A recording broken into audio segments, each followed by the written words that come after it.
Assalamualaikum warahmatullahi wabarakatuh. Kita lanjutkan kembali pembahasan kita atau mata kuliah kita, metode numerik. Kali ini kita akan membahas tentang interpolasi.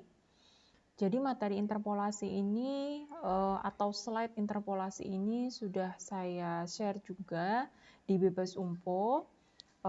Video dari YouTube ini atau streaming ini hanya sebagai tambahan penjelasan karena saya tidak bisa menyampaikan secara langsung lewat tatap muka di kelas, sehingga untuk daring saya banyak menggunakan live streaming yang bisa ditonton kembali berkali-kali untuk bisa memahami isi materi atau perkuliahan kita.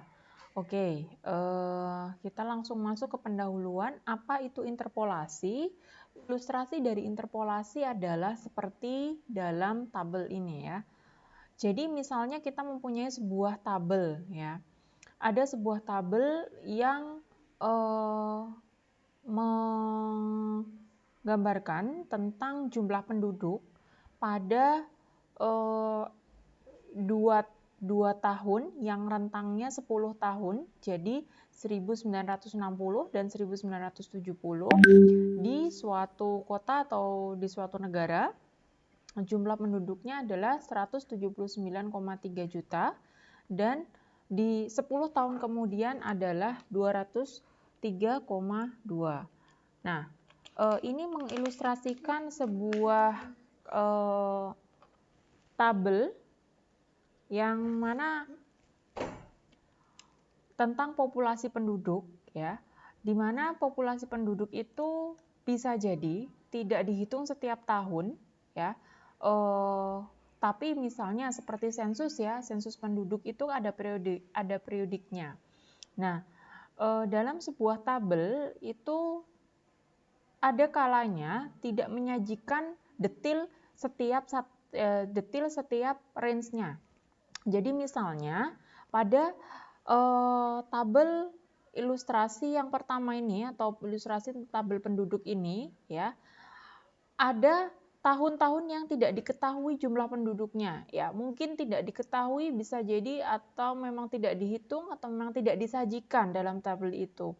Nah, apa yang terjadi atau apa yang harus kita lakukan ketika kita ingin mengetahui misalnya jumlah penduduk pada tahun 1964 ya, di mana di dalam data ini tidak tercantum di dalam tabel ini.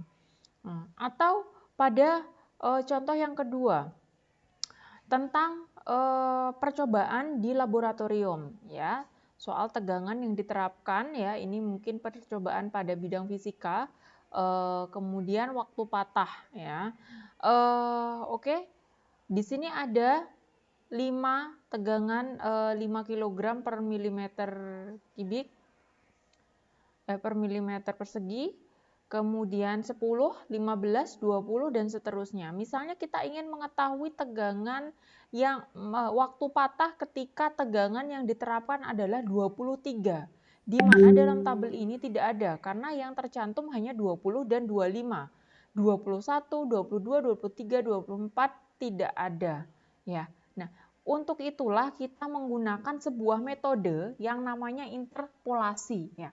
Interpolasi adalah cara mengukur atau mengetahui sebuah titik data yang diperoleh dari 2 atau lebih data terdekatnya ya. Jadi kita akan memperkirakan, misalnya kita ingin mengetahui jumlah penduduk di tahun 1964 ya. Kita akan menggunakan data tahun 1960 dan 1970 yang sudah diketahui di tabel atau yang sudah dituliskan di tabel.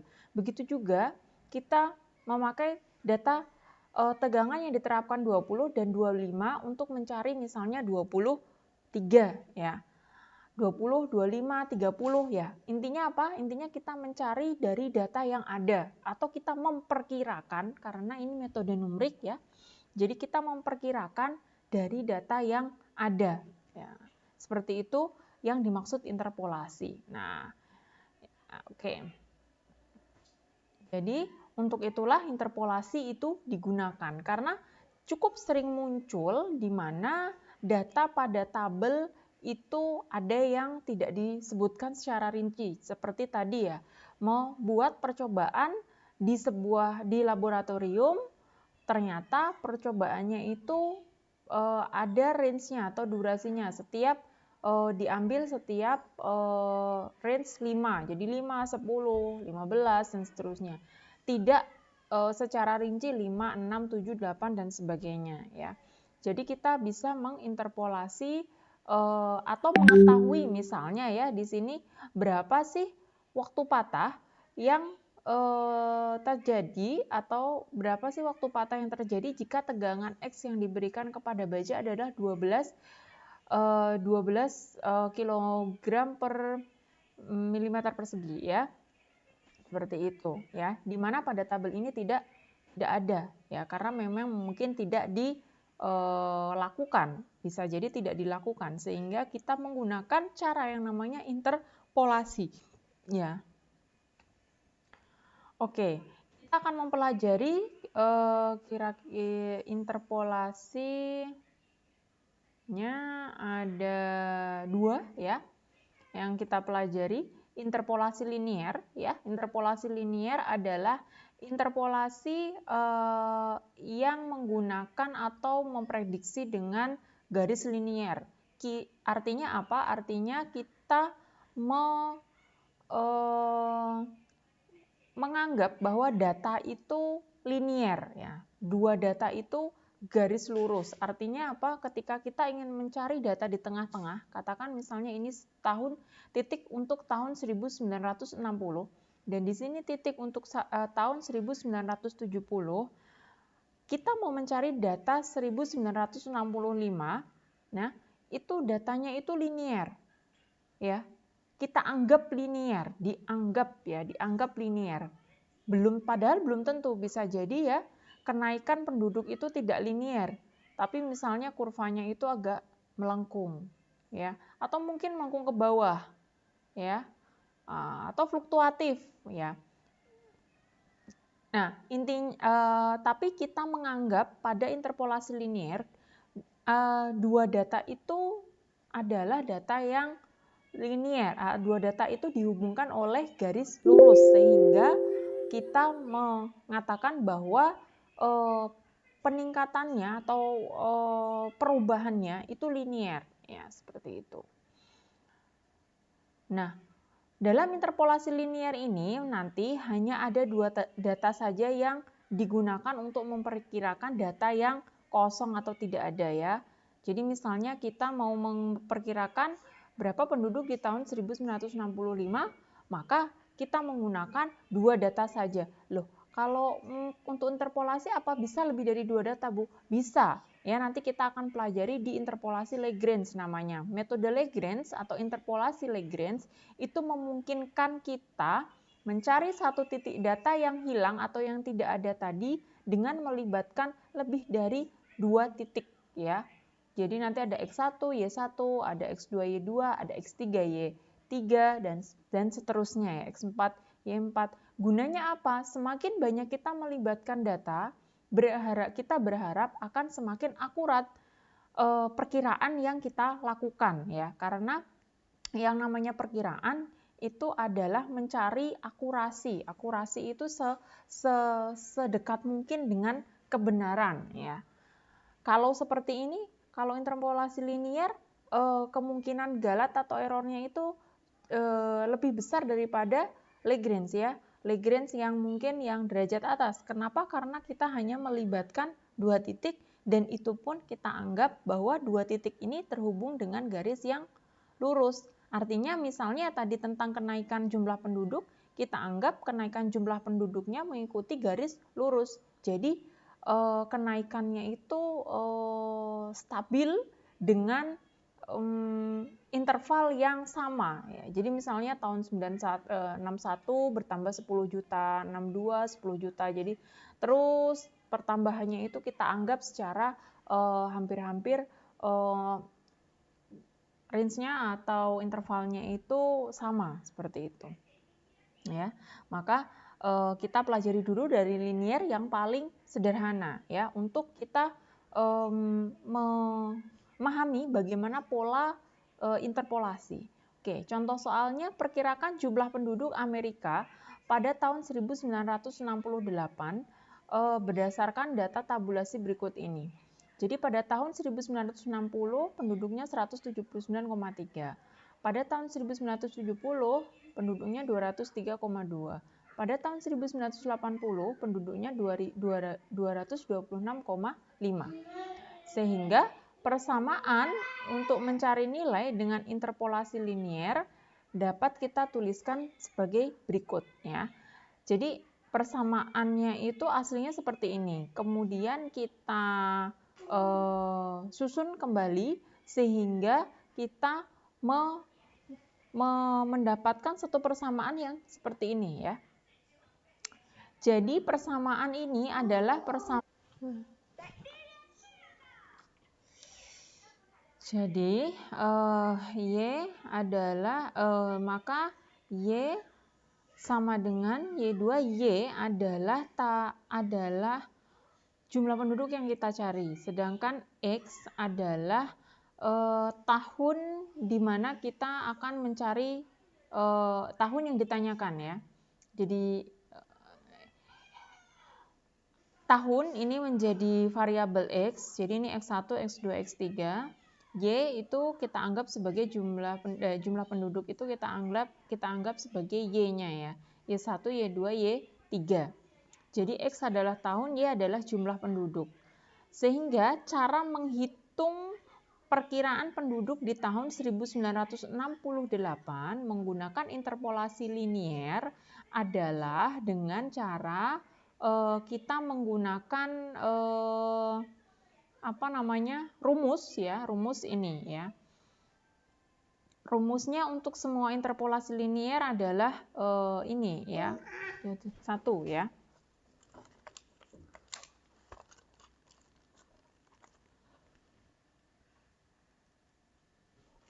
Nah, Y adalah jumlah penduduk yang kita cari, kemudian X adalah tahun di mana tahun pertanyaannya ya, misalnya 68. Anda bisa menuliskan 68 atau langsung 68 atau 1968 lengkap. Yang pasti Anda harus konsisten menuliskan tahunnya agar nilai selisihnya itu juga betul ya. Jangan dituliskan di sini tahun 68 tapi dikurangi 1960. Jadi nanti minus ya. Jadi Anda konsisten menuliskan tahunnya ya. Y2 adalah tahun. Nah, Anda perhatikan di sini. Di sini X1 yang kita perlukan adalah variabel Y2, Y1, X2, X1, X1 dan Y1. Nah, variabel ini semuanya ada di soalan ya, di soal ya. Jadi Y2, Y1, X2, X1 dan X itu adalah semuanya ada di sini. X seperti yang sudah saya bilang tadi adalah tahun yang dimana ditanyakan.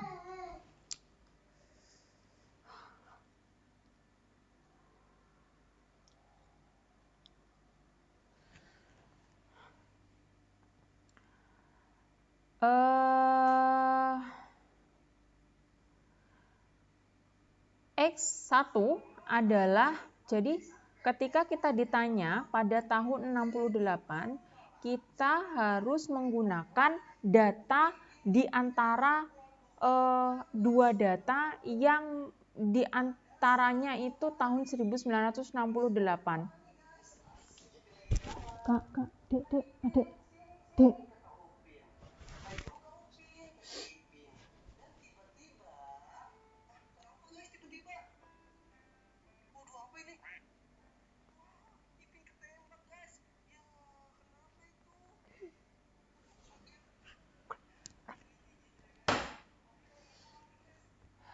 Jadi ketika kita ditanya tentang tahun 1968, maka kita menggunakan data tahun 1968 60 dan 1970. Jangan menggunakan data 1970 dan 1980. Kenapa? Karena 68 ini berada di antara 60 dan 70, tahun 60 dan 70. Jadi Anda gunakan data di antara ini. Jadi Anda gunakan data pada intervalnya ya. Intervalnya itu artinya itu pada rentangnya. Kalau Anda ditanya tahun 1900 berapakah jumlah penduduk di tahun 1975, Anda gunakan 1970 dan 1980. Ya, perhatikan di sini bahwa X1 itu data yang sebelum tahun yang ditanyakan, dan 1970 itu sesudahnya ya. Jadi misalnya 1968, maka X1-nya adalah 1960, X2-nya 1970. Y1-nya ya sejajar dengan X1-nya ya. Y1-nya 179,3, Y2-nya 203,2 ya. Kalau Anda ditanya berapakah jumlah penduduk Amerika pada tahun 1974 tadi ya, 1974, maka X1-nya bukan lagi 1960 tapi 1970. X2-nya 1980. Nah, seperti itu. Dan Y1-nya 203, Y2-nya 226,5. Seperti itu. Jadi Anda perhatikan pada rentang apa pertanyaannya. Ketika Anda menggunakan rentang itu, ketika Anda memilih, perhatikan pertanyaannya pada rentang mana, pada rentang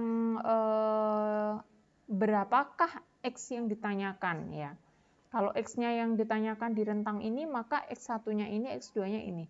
Tapi kalau pada rentang yang lain, misalnya tadi ya 74, berarti Anda pakai ini dan ini ya, menyesuaikan pertanyaannya. Oke, Anda tinggal masukkan, kemudian Anda hitung, ketika sudah dikalkulasi ternyata keluarlah angka 198,42. Maka perkiraan pada tahun 1968 itu jumlah penduduknya adalah 198,42. Seperti itu interpolasi linier ya. Jadi interpolasi linier itu sangat sederhana, Anda tinggal mengikuti satu saja arahan atau satu saja rumus menggunakan ini, Anda tinggal mengambil di mana letak pertanyaan X atau di mana letak X-nya, kemudian Anda ambil X1-nya data sebelumnya, X2-nya data setelahnya ya. Seperti itu.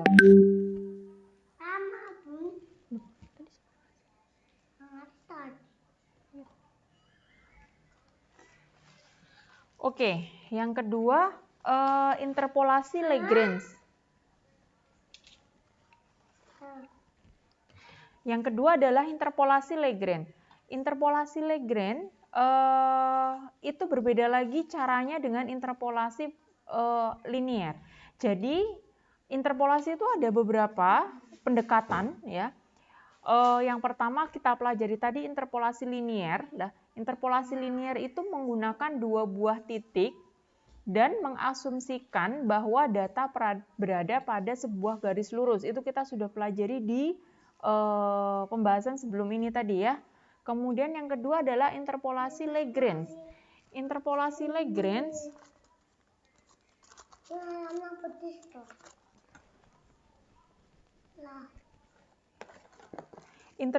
Lagrange itu kita gunakan untuk menghitung data yang lebih akurat dengan melibatkan banyak titik atau polinom ya namanya ya. Banyak titik itu maksudnya banyak data. Kalau tadi interpolasi linier kita hanya melibatkan dua data, yaitu data sebelum X dan setelah X. Nah, sekarang pada interpolasi Lagrange kita akan melibatkan lebih banyak titik. Bisa jadi dua data sebelum X atau satu data sebelum satu data setelah X, atau satu data sebelum X dan dua data setelah X. Ya, nanti kita akan pelajari. Ada dua sebenarnya, Lagrange dan Newton. Kita yang kali ini kita akan belajar Lagrange dulu, ya. Pola interpolasi Lagrange itu seperti ini. Nah, nanti akan kita terjemahkan langsung ya dengan beberapa derajat. Jadi Lagrange itu punya derajat. Derajat itu berkaitan dengan berapa banyak data atau titik yang akan terlibat ya. Derajat 1 melibatkan 2 titik data. Anda lihat di sini ya, derajat 1 itu hanya ada variabel X itu adalah yang ditanyakan pada soal, kemudian X1, X2, Y1 dan Y2 ya. Sama dengan interpolasi linier, hanya berbeda caranya atau rumusnya ya, berbeda rumusnya. Kemudian yang derajat 2, derajat 2 ini tambah panjang ya. Tapi Anda nggak usah pusing karena yang Anda hanya menempatkan X-nya saja. Nanti Anda bisa memakai kalkulator numerikal yang lain ya untuk mempercepat penghitungan Anda ya. Seperti itu. Jadi Anda perhatikan dulu saja bahwa di sini kita akan melibatkan ada X1, X2 dan muncul di sini X3 ya, variabel X3. Nah, derajat 2 ini artinya melibatkan 3 titik data. Jadi kalau Anda punya tabel itu isinya itu 5 data ya, misalnya jumlah penduduk di tahun 1960, 70, 80, 90 dan 2000 ya, Anda ditanya tahun 1985 ya. Titik data 1985 itu berada di antara 1970 dan 1985 itu berada di antara 1980 dan 1990 ya. Dua di antara 2 X itu, di antara X. Nah, kalau pada Lagrange Anda bisa melibatkan data selain 2 titik ini, 2 titik yang mengapit atau yang menjadi interval X.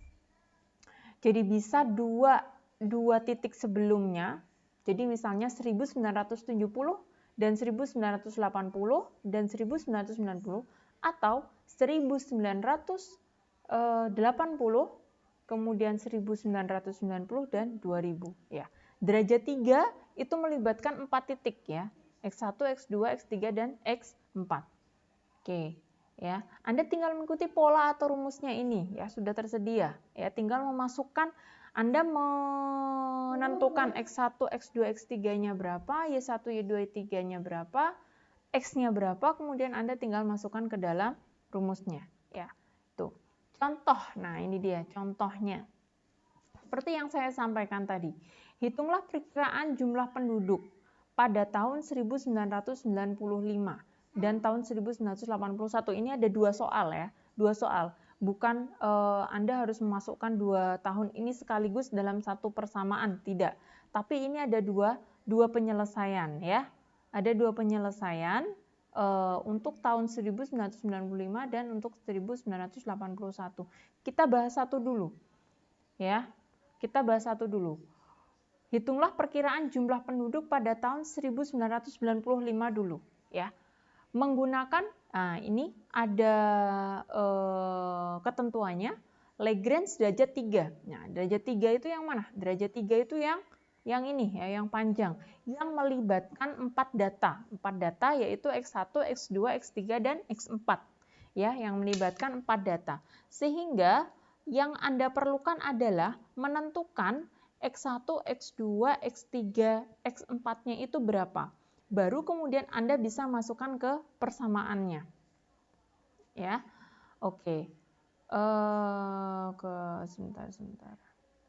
Oke. Ini yang ditampilkan adalah Lagrange derajat 2. Oh, sebentar, sorry. Ini ada kesalahan sedikit. Saya skip dulu.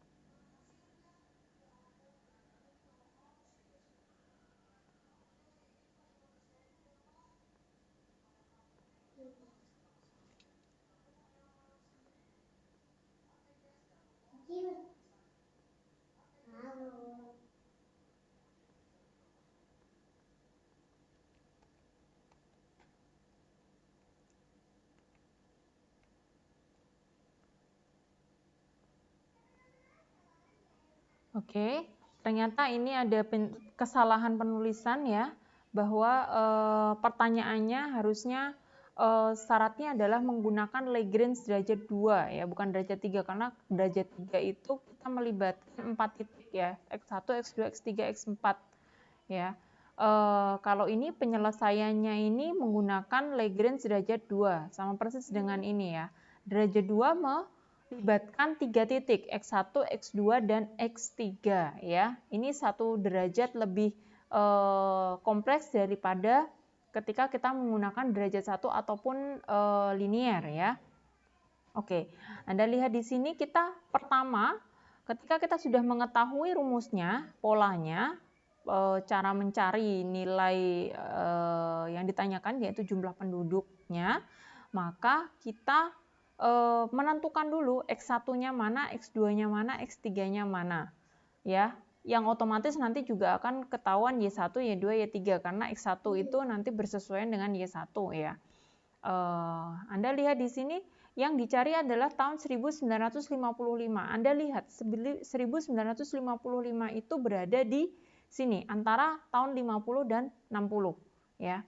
Nah, antara tahun 50 dan 60. Ketika dulu derajat 1 ataupun di linier, Anda hanya melibatkan intervalnya saja ya atau antaranya saja. Tahun 50 dan tahun 60.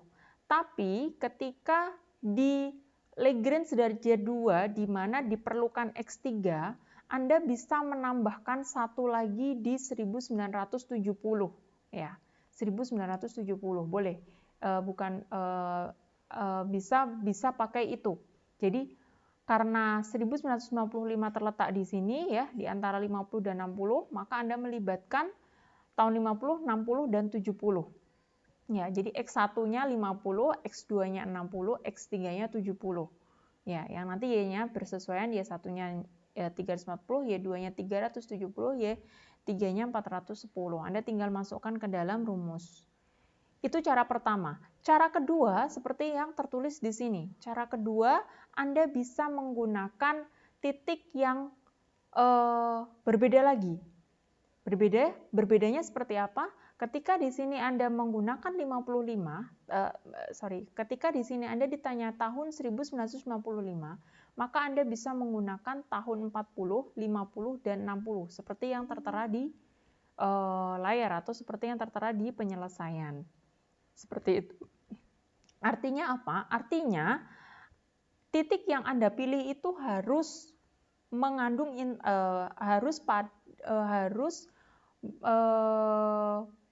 mengandung interval atau merupakan interval dari tahun yang ditanyakan ya. Karena tahun yang ditanyakan 1955, maka itu berada di antara interval 40 sampai tahun 40 sampai 60 ya. Anda juga bisa menggunakan tahun 50 sampai 70. Tapi Anda salah jika menggunakan X1-nya 60, X2-nya 70 dan X3-nya tahun 1980. Itu salah. Kenapa? Karena tahun 1955 tidak berada pada interval tahun 1960 sampai 1980. Nah, beda cerita dengan ketika Anda ditanya 1981. Nah, 1981 maka intervalnya itu adalah 1980 dan 1990. Jika ditambah atau memerlukan X3 atau perlu 3X, 3 titik data, maka mau tidak mau Anda harus menggunakan 1970 ya. Karena Anda tidak mungkin menggunakan tahun 1960, 1970 dan 1980. Kenapa? Karena 1981 itu berada di setelah 1980, artinya tidak pada rentang 1960 sampai 1980. Seperti itu. Maka Anda harus pandai atau harus tepat memilih data atau polinom yang akan digunakan. Seperti itu ya. Itu adalah Lagrange untuk derajat 2 kalau yang ditanyakan derajat 2 ya. Sebenarnya apa ada derajat 4, Bu? Ada derajat 1, 2, 3 ada. Derajat 4 berarti pakai 5 titik. 5 titik gimana? Berarti nanti Anda tinggal memanjangkan rumus ini ya. Jadi di sini Anda lihat polanya itu polanya adalah beraturan. Jadi X1 min X2, X1 min X3, X1 min X4. Berarti nanti kalau derajat 4 X1 min X5 ya, seperti itu. Anda lihat di sini Y1, Y2, Y3, Y4. Berarti kalau derajat 4 plus Y5 plus Y5 kali dan seterusnya ya. Saya juga berharap Anda sudah bisa menghitung rumus seperti ini ya. Artinya ini dikurangi dulu, kemudian baru dikalikan dengan hasil pengurangan semuanya. Jadi jangan salah ketika melakukan aritmatikanya ya, atau penghitungan aritmatikanya ya, ping porolondo. Jadi kalau ada tanda kurung berarti itu menandakan operasi itu kita lakukan dulu ya. Kalau tidak berarti kita mengikuti pola ping porolondo ya. Perkalian dulu, pembagian dan penjumlahan pengurangan ya. Seperti itu. Nah, itu adalah dasar dari interpolasi atau teori dari interpolasi, yang teori ini juga bisa Anda terapkan di namanya MATLAB. Jadi sebenarnya ada satu software yang mengikuti mata kuliah metode numerik, yaitu MATLAB ya. Nama software ini adalah sebuah software yang digunakan untuk penghitungan numerikal ya, penghitungan numerikal, matematis. Jadi Anda bisa pakai itu sebagai kalkulator untuk menghitung banyak sekali varian, termasuk nanti ketika di pengolahan citra digital pun, ketika di data mining, di semester-semester atas ini juga MATLAB ini adalah suatu kalkulator yang sangat powerful. Nah, saya perkenalkan sedikit saja atau saya singgung sedikit saja untuk menghitung interpolasi menggunakan fungsi Lagrange ya. Caranya adalah kita membuat dulu fungsi yang bernama Lagrange 1.m ya. Ini memang sengaja tidak saya bahas karena pertemuan kita daring dan saya mengharuskan Anda semua punya MATLAB yang belum tentu, karena softwarenya ini cukup berat ya, yang belum tentu juga nanti kita bisa gunakan secara optimal seperti itu. Hanya saja saya perkenalkan di sini. Anda juga bisa mencari sumber belajar lain yang membahas tentang menghitung interpolasi menggunakan MATLAB, khususnya untuk Lagrange ya. Newton juga bisa dihitung. Nah, ini salah satu caranya adalah seperti ini saya tampilkan. Ini kodenya yang bisa ditulis atau diketik di MATLAB, kemudian disimpan sebagai M-file. Ya, kodenya seperti ini, disimpan sebagai M-file, kemudian nanti bisa dipanggil dengan bisa dipanggil dengan kode ini ya. Ini untuk menghitung polinomialnya juga. Kemudian ini percobaan, jadi saya memakai presentasi yang ada di Bebas Umpo yang saat itu masih luring dan bisa mempraktekkan MATLAB bersama-sama ya. Jadi ini Anda bisa belajar, tapi saya tidak mengharuskan karena ini tambahan saja, karena metode numerik kita 2 SKS. Jadi kalaupun misalnya tidak pakai MATLAB menghitungnya bagaimana? Boleh ya. Anda bisa menggunakan rumus ini ya, dan nanti Anda silahkan mengerjakan post-testnya menggunakan materi yang sudah kita bahas di sini ya. Saya kemarin taruh ada Lagrange 1, ada Lagrange derajat 1, ada Lagrange derajat 2. Nanti Anda silahkan mengerjakan atau menyelesaikan setelah Anda membaca materinya atau setelah Anda menonton video penjelasan ini. Oke, saya harap itu bisa memberi pencerahan kepada Anda selain dari membaca slide ya. Sampai di sini penjelasan saya, semoga bermanfaat. Wassalamualaikum warahmatullahi wabarakatuh.